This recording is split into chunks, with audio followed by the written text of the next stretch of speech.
Hey y'all, if you're having a good day. So I'm troubled, as always, with Summer's case. A can of worms got opened up again for me. Tim Mullen's name was brought up on Cher's channel the other day with Benny Keys and Shannon, and I'm sorry I keep saying Sharon.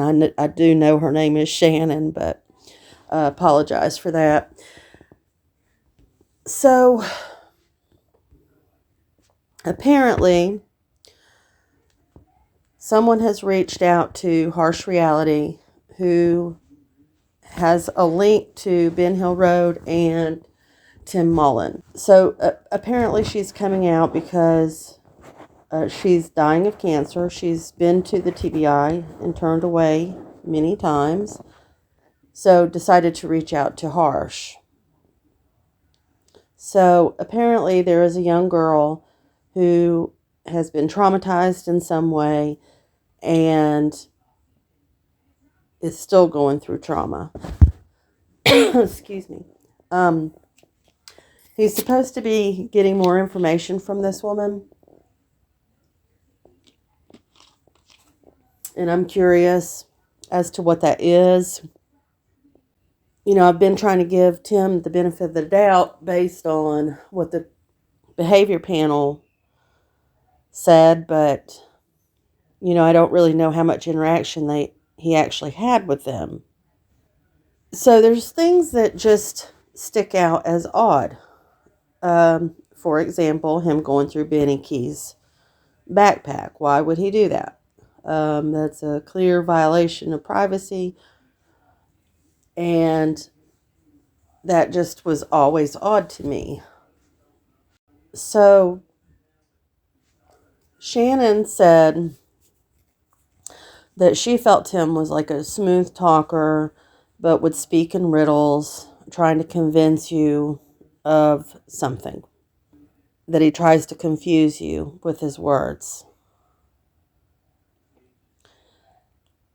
And it does bother me that he has that data off of Dawn's phone, and it may be nothing at all, honestly. It could just be nothing. And it's very possible that the law enforcement have been tapping their phones and already know everything on that phone anyway. We don't know. But the fact that he doesn't want to turn that over is a little problematic for me. So Benny said that he seems to be a supporter of Dawn and Candace to a fault. And he even used the example that, you know, Dawn could kill 30 people, 30 children, and he would still be backing them and feeling the same exact way as he does now. That he's unbiased to a fault. And I've mentioned before the fact that Dawn has SA charges pending against him. And we're not even going to bring the kids into it. We'll just do, just based on that, like, how do you support someone and speak against the victim? I don't know how you do that, but he has. In one of his videos, he dismissed the things that Dawn has been charged with or pending charges. So I don't understand that. And he's not supposed to have any kind of a connection between him and the Wells, but why does he back them so much? I just don't understand that. I honestly don't. And with this woman coming out, and we don't know what the information is yet, but it just brings him back to the forefront. And shared a text message from Robin saying that she was scared for her and her family. Well, what has her scared? Do you know what I'm saying? Like, so apparently it's her. She's been, basically adopted into the spokesperson's side of the Wells case by Tim Mullen. And so who is she scared of Tim? I don't know. I really don't know. But then there's also, 423 Chase, who also bothers me.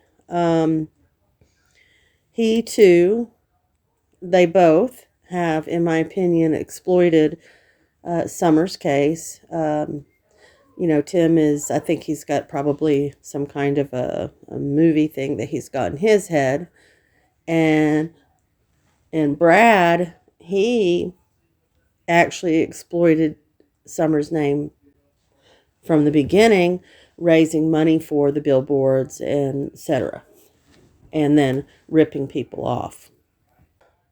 That's concerning too. And then I have to ask myself, well, why, when Benny found that shoe, did one, he gave it to Dawn, and Dawn disposed of it? I'm not sure. But then you've got 423 Chase wanting the shoe to be turned over to him, which makes me think, well, why? Why does he want that shoe so bad? And I know we've talked about all this before. It's just odd. And then you look at the phone call that Brad made between him and Tiffany, claiming that Grandma was in on it. Summer was lured down to the bottom of the hill, and some guy and the woman jumped in the car, took her, and she's somewhere else, alive. Like, why inject yourself into this case when you're not supposed to even know who these people are, which I don't believe for 1 minute. And he was also the first person to go down to Warriors Park, check out the area when right after Summer went missing. He's the one that filmed all those twisted tees that were laying everywhere. There was more than one.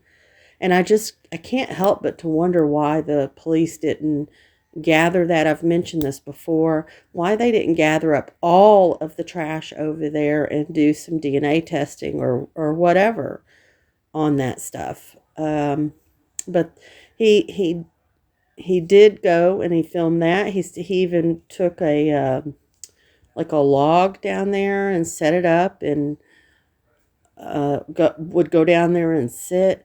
I don't know. This is about Summer. And it seems to me that there are so many people that have put themselves into a position to be looked at. Why? I've always said I think it's more than one person. I think the parents know what happened to Summer, where she is. That's just my opinion. I have to ask, like, why are these people there? And why have they put themselves so close to the family? It's very confusing.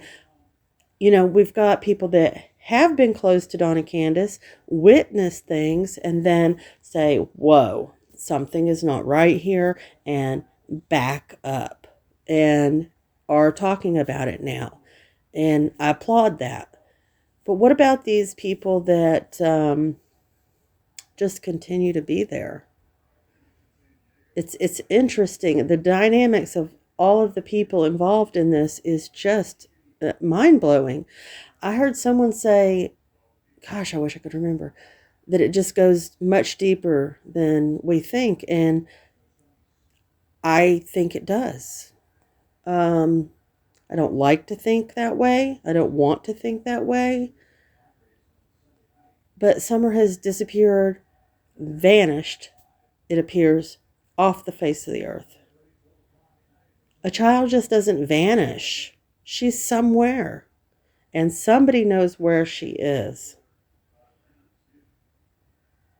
And I hope that something comes from this information that Harsh is collecting.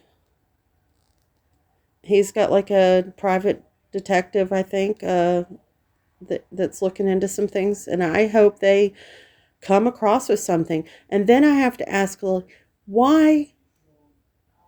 I would like to hear from their PIs, their uppers. I would like to hear from them. They did make a statement that you wouldn't believe how much information they have. Well, I certainly hope that they've turned it all over to the TBI, including the phone, if it wasn't wiped clean. I don't know.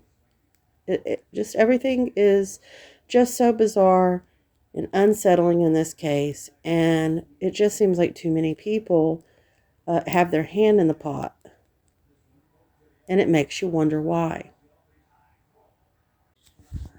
I was thinking that every single person that surrounds Summer's case has some kind of criminal activity, uh, abuse towards children. Look at Allie. She's showing her true colors. Her mother has charges for child abuse coming up. You've got Pandrew admitting that he's seen snuff films and thought it was a ridiculous question to be asked, as if everyone has seen those. You have all the people in the general area. You have RSOs visiting the house. Everyone seems to mistreat their children. I even heard a little clip from Andrew Hilt's channel, and it sounded like he was beating the crap out of somebody in the background when he went to get a cup of coffee.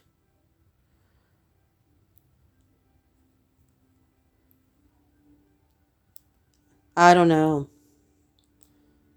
Every single person surrounding Summer's case could be a suspect, including the parents.